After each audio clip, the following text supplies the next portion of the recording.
عزیزان گرامی وقار، اللہ کریم کو سب سے زیادہ ناپسند چیز جس کا ذکر قرآن پاک میں بھی ہے وہ ظلم ہے۔ ظلم کو اللہ تبارک و تعالی ہرگز پسند نہیں فرماتا، اور ظلم کا مطلب صرف کسی پر ہاتھ اٹھانا ہی نہیں بلکہ کفر اور شرک بھی بہت بڑا ظلم ہے۔ قرآن پاک میں اللہ نے فرمایا ان الشرک لظلم عظیم، اللہ کے ساتھ کسی کو شریک ٹھہرانا بہت بڑا ظلم ہے، اور اس ظلم کی بہت ساری شاخیں ہیں جو آج ہم دنیا میں دیکھ رہے ہیں۔ انسان کسی نہ کسی جگہ پر ظلم کرنے کا شکار ہو جاتا ہے، ظالم بن جاتا ہے۔ اور ظلم کی تعریف اگر دیکھیں عربی میں تو یوں کہا گیا وضع الشیء علی غیر محلہ، کسی چیز کو اس کی جگہ پر نہ رکھتے ہوئے، اس کی حیثیت کو اس کی حیثیت کی جگہ پر نہ رکھتے ہوئے دوسری جگہ پر رکھ دینا، یہ ظلم کہلاتا ہے۔ حقدار کو حق نہ دینا یہ ظلم ہے، یا اپنے حق سے زیادہ کسی سے چھین لینا یہ بھی ظلم ہے۔ اور یہ ظلم کی ایک دو نہیں ہزاروں مثالیں ہیں، لیکن قرآن ہر ظلم کی مذمت کرتا ہے۔ اللہ کریم کئی جگہوں پر ارشاد فرماتا ہے ان اللہ لا يحب الظالمین، اللہ تعالیٰ ظالموں کو ہرگز پسند نہیں فرماتا۔ میرے عزیزو، گناہ بھی ظلم ہے، جیسے کہ قرآن میں اللہ نے فرمایا وَلَوْ أَنَّهُمْ إِذْ ظَلَمُوا أَنفُسَهُمْ، جب لوگ اپنی جانوں پر ظلم کر لیں تو اے محبوب آپ کے دربار پہ آئیں۔ یہ جو آیت ہے ظلم کا مطلب کیا ہے؟ انسان جب گناہ کرتا ہے تو وہ اپنے آپ پر ظلم کرتا ہے۔ ظلم کی بہت ساری شاخیں ہیں، اور ظالموں کو اللہ پسند نہیں فرماتا، چاہے وہ اپنے اوپر ظلم کیا ہو یا کسی نہتے پر ظلم کیا ہو۔ آج دنیا میں جو حالات ہم دیکھ رہے ہیں، ظالموں کا ظلم عروج کو پہنچا ہوا ہے، اور قرآن پاک میں رب تعالیٰ نے ظالموں کی نشانیاں بھی بیان کی، ایسا نہیں کہ یہ پہلی مرتبہ ہوا ہے۔ اللہ تعالیٰ فرماتا ہے وَكَم مِّن قَرْيَةٍ أَهْلَكْنَاهَا، کتنی بستیاں ایسی ہیں جن کو ہم نے ہلاک کر دیا۔ رب تبارک و تعالیٰ نے ان کو ختم کر دیا کیونکہ وہ ظالم تھے۔ ظالموں کی بستیاں جو ہلاک ہوئی، قرآن پاک میں 3 مثالیں آپ کو بتاتا ہوں۔ ایک نوح علیہ السلام کی امت اور ان کی آبادی، دوسری حضرت لوط علیہ السلام کی قوم، تیسری حضرت صالح علیہ السلام کی قوم۔ یہ تینوں قومیں ایسی ہیں، گناہ میں تو تھی لیکن غرور بہت زیادہ تھا، گھمنڈ بہت زیادہ تھا۔ آج کے دور میں اگر کسی کے پاس پیٹروٹ میزائل ہیں اور بم بارود کی طاقت رکھتا ہے، نیوکلیئر پاور ہے، تو وہ یہ سمجھتا ہے مجھے کوئی شکست نہیں دے سکتا۔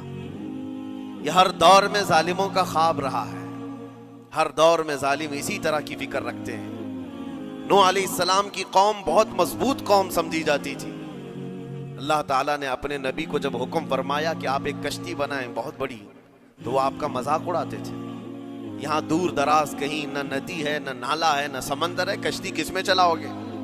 اللہ کے نبی کو پتا تھا کہ عذاب آنے والا ہے، اور اپنے ایمان والوں کو آپ ڈرا بھی رہے تھے، لیکن کفار و مشرکین غرور و تکبر میں ایسے تھے، یہاں تک کہ نوح علیہ السلام نے اپنے بیٹے کو بلا کر کہا، جو کافر تھا، کہا میرے ساتھ آ جا، یا بنی ارکم معنا ولا تکن مع الکافرین، بیٹا ہمارے ساتھ آ جا، کافروں کے ساتھ مت جا۔ اس نے کیا کہا؟ قال سآوی الی الجبل یعصمنی من الماء، میں تو پہاڑ کی اونچی چوٹی پر چلا جاؤں گا، تمہارا پانی مجھے کچھ نہیں کر سکے گا۔ یہ اس وقت ظالموں کا خیال تھا، گمان تھا۔ پھر اللہ تعالیٰ قرآن پاک میں فرماتا ہے وَفَجَّرْنَا الْأَرْضَ عُيُونًا، ہم نے زمینوں کے سارے چشمے پھاڑ دیے، ہر جگہ سے پانی کے سوتے نکلے، اور پھر آسمان کے سارے دروازے کھول دیے۔ فَفَتَحْنَا أَبْوَابَ السَّمَاءِ بِمَاءٍ مُنْهَمِرٍ، اللہ فرماتا ہے آسمان کے سارے دروازے پانی کے کھول دیے، آسمانوں سے پانی اور زمینوں سے پانی۔ فَالْتَقَى الْمَاءُ عَلَى أَمْرٍ قَدْ قُدِرَ، سورہ قمر کی آیتیں ہیں، رب تعالیٰ فرماتا ہے پانی اتنا بڑھ گیا کہ جو رب تبارک و تعالیٰ کی طے کی ہوئی معینہ نشانی تھی وہاں تک جا کر پانی مل گیا۔ روئے زمین پر کوئی باقی نہ رہا سوائے حضرت نوح علیہ السلام کی کشتی کی، کوئی نہیں باقی رہا۔ جب یہ پانی پھیل گیا، کیا پہاڑوں کی چوٹیاں، کیا محلوں کی اونچائیاں، سب غرق ہو گئے. اور وہ جبابرہ، وہ قوت کے بادشاہ جو کہتے تھے ہمارا کوئی کچھ نہیں بگاڑ سکے گا، سڑ گئے پانیوں میں. صرف پانی اللہ تعالیٰ بھیج دے تو انسان اسے روک نہیں سکتا، عذاب الہی کو کیسے روک سکے گا؟ دوسری گھمنڈی قوم، غرور میں مبتلا قوم تھی حضرت لوط علیہ السلام کی قوم، جو بدکاریوں میں ملوث تھے. اللہ کا جب عذاب آیا تو قرآن پاک میں رب تعالیٰ فرماتا ہے وَأَمْطَرْنَا عَلَيْهِمْ حِجَارَةً مِّن سِجِّيلٍ، نوکیلے پتھروں کی ہم نے ان پر بارش کی. فَجَعَلْنَا عَالِيَهَا سَافِلَهَا، ان کی اونچائیوں کو اٹھا کر کے نیچے پلٹ دیا گیا. زمین کو فرشتوں نے اوپر تک اٹھایا اور اس کے بعد پلٹ دیا. یہ پوری بستی غرق ہو گئی، ختم ہو گئی. یہ بستی بھی وہی تھی جس کو حضرت لوط علیہ السلام بار بار تنبیہ کرتے تھے کہ ظلم سے بچو، ظلم سے بچو. ظلم اللہ کے عذاب کو دعوت دیتا ہے، لیکن وہ مذاق اڑاتے تھے. اور جب ہلاک و برباد ہو گئے، ختم ہو گئے، ان کی نشانیاں بھی باقی نہیں رہی. وہ پتھروں کی بارشیں کہاں ہوئی تھی واللہ عالم. لیکن میرے عزیزو، ہم نے دیکھا ہے جہاں یہ قوم آباد تھی اس علاقے کو آج بتایا جاتا ہے وہ جارڈن کا علاقہ تھا، بحر مردار، جہاں پر آج واقع ڈیڈ سی. میں خود سفر پر دیکھا، جارڈن کی ایک سرزمین پر گاڑی چلتی جا رہی ہے اور کالے کالے پتھر، جہاں تک نظر کرو صرف پتھر ہی پتھر ہیں، بہت نوکیلے. ایسے پتھر میں نے دنیا میں دوسری جگہوں پر نہیں دیکھا. آج بھی اسی طرح سے باقی تقریباً 100 کلومیٹر 150 کلومیٹر تک صرف پتھر ہی ہے. بیچ میں صرف ایک روڈ جاتا ہے، اس کے بعد نہ کوئی درخت دکھتا ہے، نہ کوئی عمارت ہے، نہ کوئی پہاڑ ہے، صرف پتھر، پتھروں کا صحرا ہے. آج کی اس صدی میں دیکھ کر کے ان پتھروں کو ہیبت طاری ہو جاتی ہے. جس وقت وہ برسے ہوں گے ان کی حالت کیا ہوگی. اور میں یہ نہیں کہتا بالضبط کہ یہ وہی پتھر ہیں جو برسے تھے، واللہ عالم. لیکن میرے عزیزوں، نشانیاں آج بھی عذاب الہی کی موجود ہیں. تیسری قوم تھی قوم شعیب اور قوم صالح علیہ السلام. یہ دونوں قوموں کے بارے میں ذکر کرتا ہوں. حضرت شعیب علیہ السلام کی قوم صرف ناپ تول میں کمی کرتی اور کفر و شرک بھی کرتے. شعیب علیہ السلام ان کو روکتے تو وہ ان کا بھی مذاق اڑاتے. اور جب عذاب الہی کے آنے کی بات کیا تو جانتے ہیں کیا کہا انہوں نے؟ یہ وہ قوم تھی جو پتھروں کو تراش کر کے گھر بنا لیتے تھے. یعنی پورے کے پورے پہاڑ کو، پتھروں کا جو پہاڑ ہوتا ہے اس کو تراشتے تھے. اور ایک آدمی کا ایک گھر ایک پہاڑ. آج کے دور میں ساری بلڈوزر مل کر کے نہیں کر پائیں، مشینیں مل کر نہ کر پائیں. وہ اس وقت کے لوگ بھاری بھرکم تھے، جسامت والے تھے، طاقت والے تھے. جب وہ اپنے رہنے کے لیے ایک پہاڑ کو تراش سکتے تھے، 4000 سال پہلے کی بات کر رہا ہوں. اس وقت میرے خیال سے وہ اپنے زمانے کے سب سے بڑے ماڈرن لوگ یا ترقی یافتہ لوگ کہلاتے ہوں گے، سب سے زیادہ ترقی یافتہ کہلاتے ہوں گے. جیسے آج لوگوں کو لگتا ہے رشیا اور امریکہ بہت پہنچے ہوئے ہیں ٹیکنالوجی میں، اس دور کے وہ لوگ سب سے بڑی طاقت کے رکھنے والے تھے. جب حضرت شعیب علیہ السلام نے ان کو اللہ کے عذاب سے ڈرایا تو کیا کہتے تھے؟ عذاب وہی نا جو نوح علیہ السلام کی قوم میں آیا تھا، بارش آ گئی تھی، زمین سے پانی نکل گیا تھا تو پانی بہت ہو گیا تھا. یا پھر وہ جو لوط علیہ السلام کی قوم پر آیا، پتھروں کی بارش، یا پھر ہواؤں کا عذاب. اگر یہ تینوں بھی آئیں تب بھی ہمارے ان پہاڑوں کے گھروں کو نقصان نہیں کر سکیں گے. ان کا اتنا غرور تھا. اگر پانی بھی آ جائے سمندروں کا، یا ہوا بھی تیز چلے، یا پتھروں کی بارش ہو، ہم تو بہت محفوظ قلعوں میں ہیں. اندازہ کرو میرے عزیزو، 3000 4000 سال کے بعد آج تک مدائن صالح اور الاولا سٹی نام سے سعودی میں موجود ہے، ابھی تک وہ گھر موجود ہیں. تو اس زمانے میں کتنے مضبوط رہے ہوں گے پتہ نہیں. 3000 سالوں میں کتنے طوفان آئے، کتنے سیلاب آئے، لیکن ابھی تک وہ پہاڑوں کے گھر موجود ہیں. تو اس زمانے میں کتنے طاقتور ہوں گے. ان کا نشہ آسمان پر تھا، غرور چڑھ کر کے بول رہا تھا. کہتے تھے کہ اگر اس طرح کے عذابات آ بھی گئے تو ہمارا کچھ نقصان نہیں ہوگا. کون سا؟ نوح علیہ السلام کی قوم کا عذاب آ جائے، لوط علیہ السلام کی قوم کا عذاب آ جائے، یا پھر شعیب علیہ السلام کی قوم کا عذاب آ جائے. یہ صالح علیہ السلام کی قوم کی بات کر رہا ہوں. تو پھر ہوا کیا؟ اللہ کے نبیوں نے انہیں ڈرایا اللہ کے عذاب سے. बाज आ जाओ, अल्लाह वहदहु ला शरीक की तरफ झुक जाओ। वो अकड़ थी, गुरूर था कि नबियों का मजाक करते। फिर हुआ क्या, कुरान कहता है सिर्फ एक फरिश्ते को अल्लाह ताला ने जमीन पर उतारा, एक फरिश्ते को उतारा, और उसके बाद उस फरिश्ते ने एक चिंगार लगाई, एक आवाज की, एक आवाज।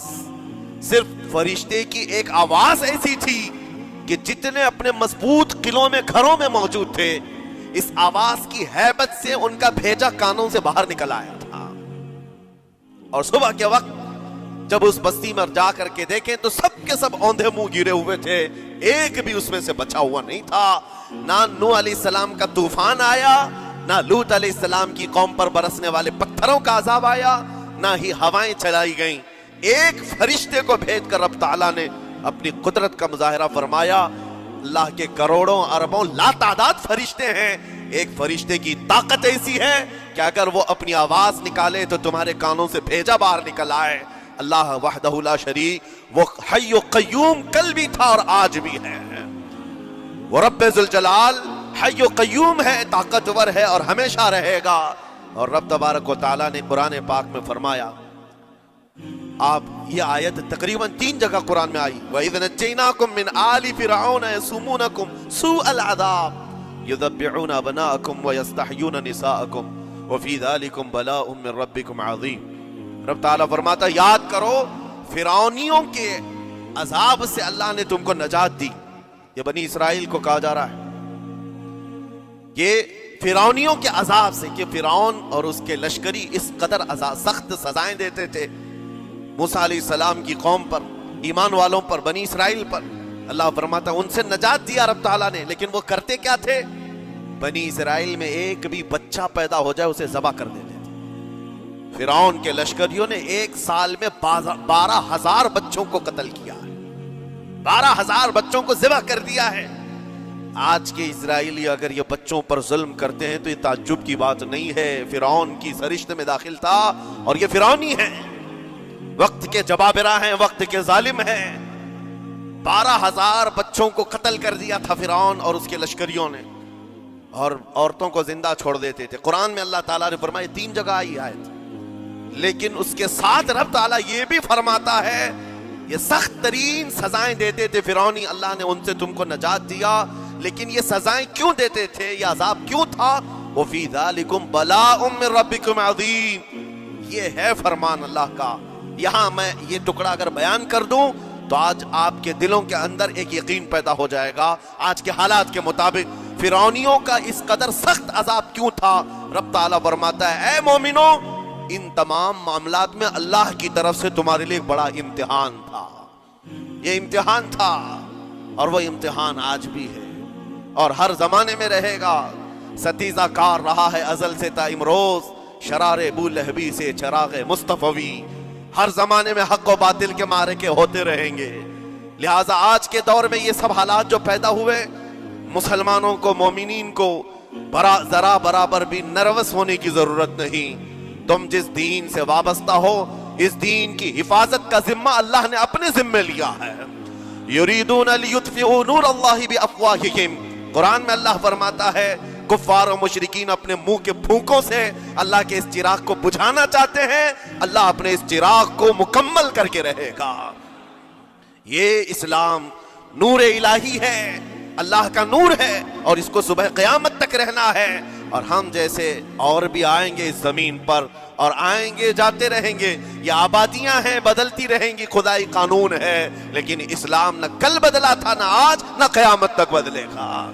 हम सबका इम्तिहान है मेरे अजीजों, हम सबका इम्तिहान है। लेकिन इन हालात में मोमिनीन को करना क्या चाहिए, उन्हें अपने ईमान को मजबूत करना चाहिए। कभी किसी के उड़ते हुए छींचड़े और टुकड़े देखकर तुम्हें मायूस होने की जरूरत नहीं। अब हमारा मुस्तकबिल क्या होगा। अब मेरे अजीजों, आज जो हालात हैं, ये हालात करबला से ज्यादा सख्त तो नहीं हैं। आज फिलिस्तीनियों को हमने देखा, 6 माह के, साल भर के बच्चों को सीने से लगाकर कफन लिपेट रहे हैं। उन माओं की क्या कैफियत होती होगी। कभी कभार छोटी सी क्लिप में देख करके आंखों से आंसू बह पड़ते हैं। उन्होंने अपने हाथों से न जाने कितने बच्चों को एक दिन में दफन कर दिया। 80-80 मैयतों को एक कब्र में डाल दिया करते हैं। उन फिलिस्तीनियों को लाखों सलाम, उनके जज्बात को और उनकी इस्तिकामत को। हम तो दुआ यही करते हैं, उन फिलिस्तीनी मुसलमानों के बराबर पूरी दुनिया के मुसलमान नहीं हो सकते। हम तो एक नाश्ते पर सब्र नहीं कर पाते, वो अपने 10-10 बच्चों और खानदान वालों के कटे हुए छिटड़ों पर भी कहते हैं अल्लाह हमारे साथ है। सारी मुसीबतें देख करके भी वो कहते हैं अल्लाह हमारे साथ है। उनके घर उड़ा दिए गए, तबाह कर दिए गए, राख में बदल दिए गए। और न्यूज एंकर ये दज्जाली मीडिया वहां जा करके उनके जख्मों को खुरेद करके पूछता है तुम्हारा माल कैसे आएगा, तुम्हारा घर कैसे चला गया। लेकिन उन हालात में भी वो मुस्कुरा कर कहते हैं अल्लाह ने दिया था, फिर अल्लाह है और अल्लाह देगा। उनके ईमान के बराबर हम नहीं हो सकते। लेकिन मेरे अजीजों, पूरी दुनिया के मुसलमानों में इस मसले ने आज एक इत्तिहाद की फिजा कायम की है। अगर हमारे दरमियान आज भी इत्तिहाद नहीं हो सकता तो फिर मेरे अजीजों, शायर ने सच कहा था, जगह जगह के थक चुके हैं तुम्हें ये हंगामे, नशाते लज्जते ख्वाबे गिराम बदल डालो। गलत रवि से मनाजिल का बौध बढ़ता है, मुसाफिरों रवि से कारवां बदल डालो। आज के हालात तुम्हें अगर नहीं बदलने पर मजबूर किए तो फिर बताओ कौन से हालात तुम्हें बदलेंगे, कब तुम बदलोगे।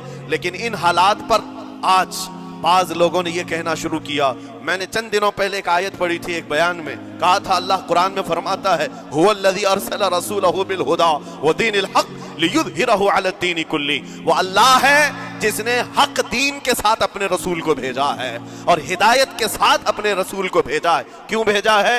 लियुज़हिरहु अला दीनि कुल्ली, ताकि वह रसूल पूरी दुनिया पर यह दीन गालिब करे। यह दीन गालिब आएगा।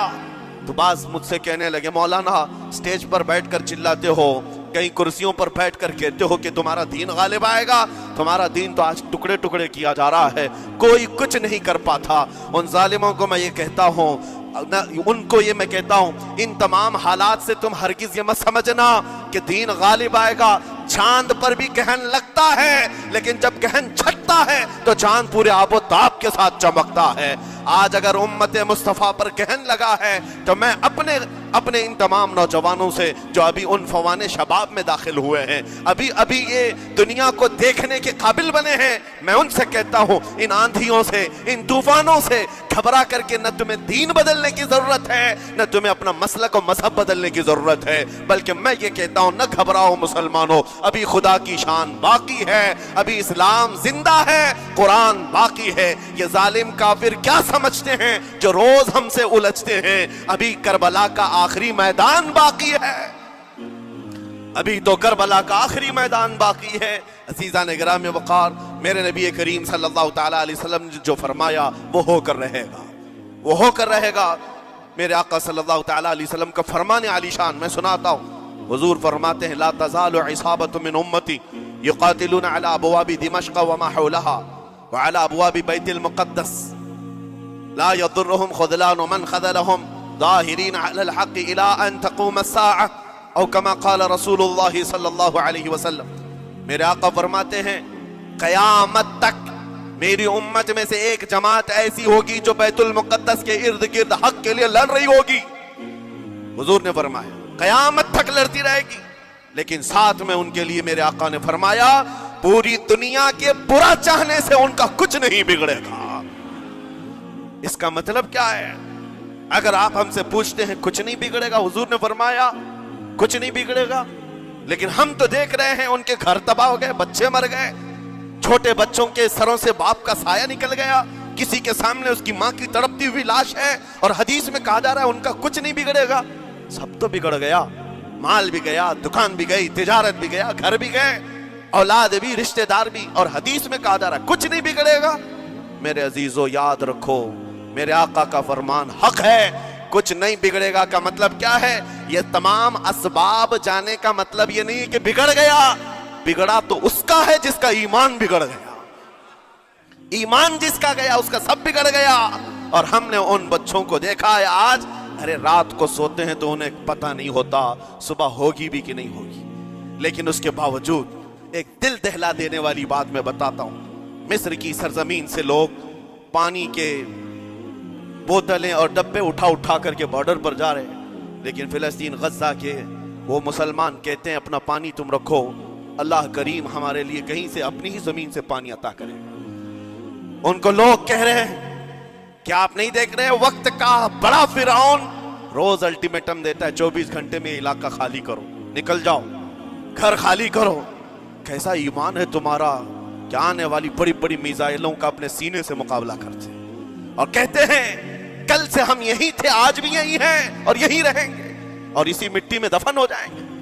ये जो इस्तिकामत है, इसी को मेरे आका ने फरमाया दुनिया उनका कुछ नहीं बिगाड़ सकी। ईमान अगर मजबूत है तो कुछ नहीं बिगड़ा है।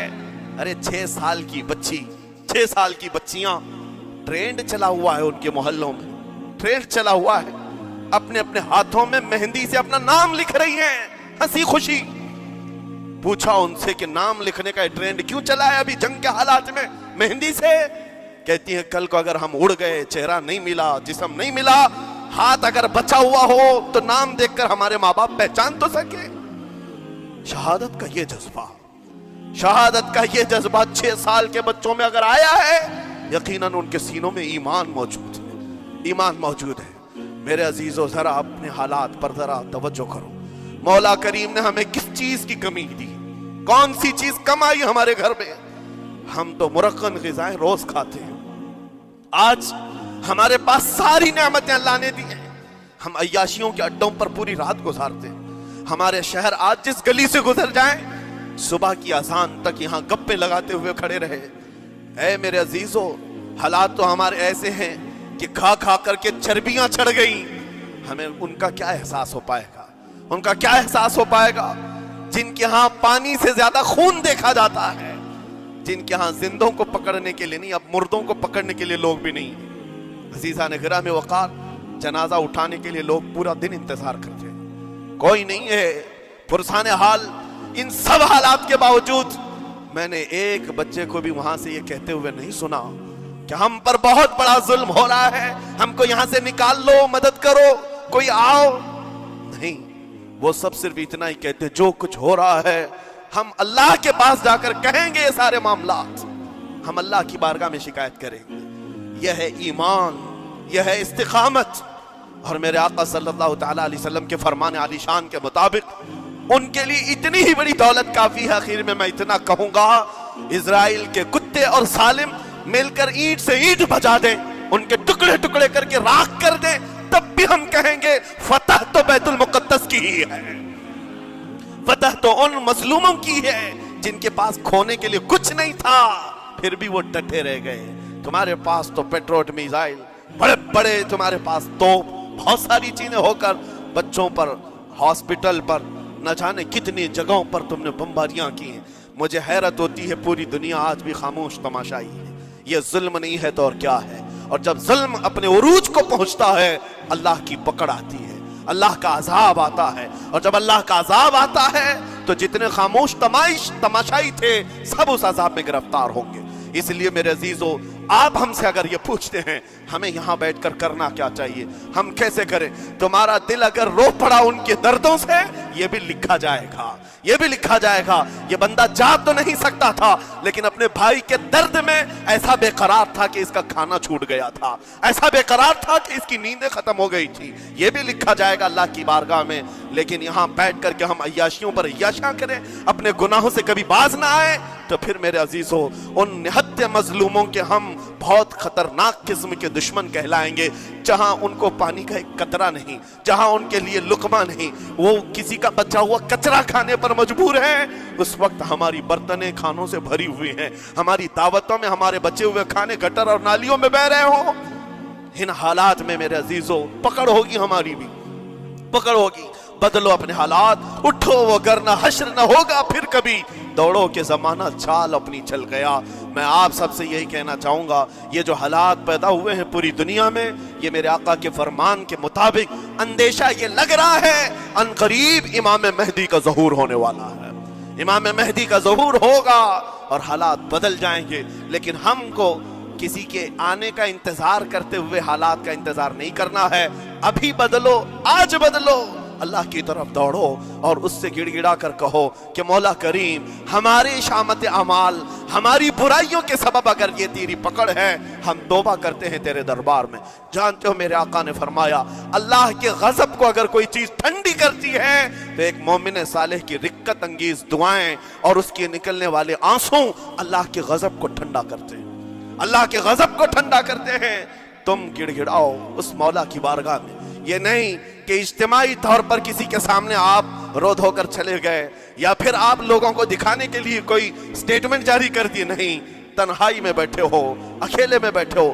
جیسے کہ کل ایک بہت اچھی چیز میں نے دیکھی تھی، ہمارے علماء نے اعلان کیا تھا پوری دنیا مل کر کے جمعرات کا روزہ رکھے، اس لیے کہ روزہ اللہ کو پسند ہے، اور افطار سے پہلے اگر کوئی دعا کرے اول دعا ہماری ان مظلوموں کے حق میں ہو، ان ظالموں کے خلاف ہو، مظلوموں کی مدد کے لیے ہو، یقیناً اللہ کی مدد آئے گی، اور آئے گی کیونکہ قرآن بار بار کہتا ہے الا ان نصر اللہ قریب، آگاہ ہو جاؤ بے شک اللہ کی مدد بہت قریب ہے، اللہ کی مدد بہت قریب ہے۔ عزیزان گرامی وقار، میں انہی تمام باتوں سے اپنی گفتگو کو آج سمیٹتا ہوں۔ آج کے ان حالات میں آپ کی ذمہ داری ہے اپنے ایمان پر مضبوطی سے جمے رہو، استقامت۔ بعض لوگوں کو آج یہ لگتا ہوگا کہ وہاں حالات بگڑے ہیں تو یہ مسلمان کیا کریں گے، کیا کریں گے، ہم کیا کرنے والے، ویسے ہی ہم ختم کیے جا چکے ہیں، ٹکڑے کیے جا چکے ہیں، ہم کچھ کرنے، بس تم اپنی زندگیاں بدلو، نشہ سے باز آ جاؤ، اور جتنے خرافات ہمارے محلوں میں آئے اس سے نکالو۔ اللہ کا عذاب آتا ہے، اللہ کی رحمتیں روٹ جاتی ہیں، ایک بار ہم بدل لیے تو مولا کریم اپنی رحمتوں کے سائبان فرما دے گا ہم پر، اور بس ہماری تمنا یہی ہے۔ اللہ کریم کی بارگاہ میں دعا ہے قدیر و جبار خدا کہنے سننے سے زیادہ ہمیں عمل کی توفیق عطا فرما۔ اے رب کریم احسن الخالقین، ہم سب اپنے گناہوں سے سچی توبہ کرتے ہیں مولا، ہمارے گناہوں کی وجہ سے اگر تیری سخت پکڑ ہے تو مولا تو اپنے غضب کو ٹھنڈا فرما دے، تو اپنے غضب کو ٹھنڈا فرما دے مولا، تو اپنے غضب کو ٹھنڈا فرما دے۔ اے کریم خدا، تیرے حبیب کی امت تڑپ رہی ہے، اور ہر جگہ مولا ظلم و ستم کا نشانہ ان غریب مظلوموں کو بنایا جا رہا ہے جن کے پاس ایک وقت کا کھانا بھی باقی نہیں رہا۔ مولا تو اگر مدد نہیں کرے گا تو کون مدد نازل فرمائے گا؟ اے رحمان، ہمارا عقیدہ ہے تو ہی وہ خدا ہے جو ابابیلوں کو بھیج کر ابرہا کو ہلاک کیا، تو ہی وہ خدا ہے جو بدر میں اپنے نبی کے لیے 5000 فرشتوں کو اتارا۔ اے مولا، تو ہی وہ خدا ہے جو یونس علیہ السلام کو مچھلی کے پیٹ سے زندہ سلامت نکالا، تو ہی وہ خدا ہے جو ابراہیم علیہ السلام کو دھڑکتی ہوئی آگ سے بھڑکتی ہوئی آگ سے زندہ محفوظ فرمایا۔ اے قدیر و جبار خدا، کل بھی تو حی و قیوم تھا، آج بھی ہے اور ہمیشہ رہے گا۔ ہمارے اس عقیدے کی لاج رکھ لے، اور غیب سے مولا تو اپنی مدد نازل فرما، اپنی مدد نازل فرما، امت مصطفیٰ کے لیے خیر فرما، ہم سب کو امن و امان عطا فرما۔ اے رب کریم، ان ظالموں کو کیفر کردار تک پہنچا دے، مظلوموں کو مولا امن کی سانس عطا فرما۔ ہماری خوشیاں اگر لکھی ہوئی ہے اے رب قدیر، ہماری خوشیوں میں سے ان کو یہ تقسیم فرما دے، اے اللہ ہماری حصے کی خوشیاں انہیں تقسیم فرما دے۔ اے رب کریم، ہمارے امن و سکون کو ان کے درمیان تقسیم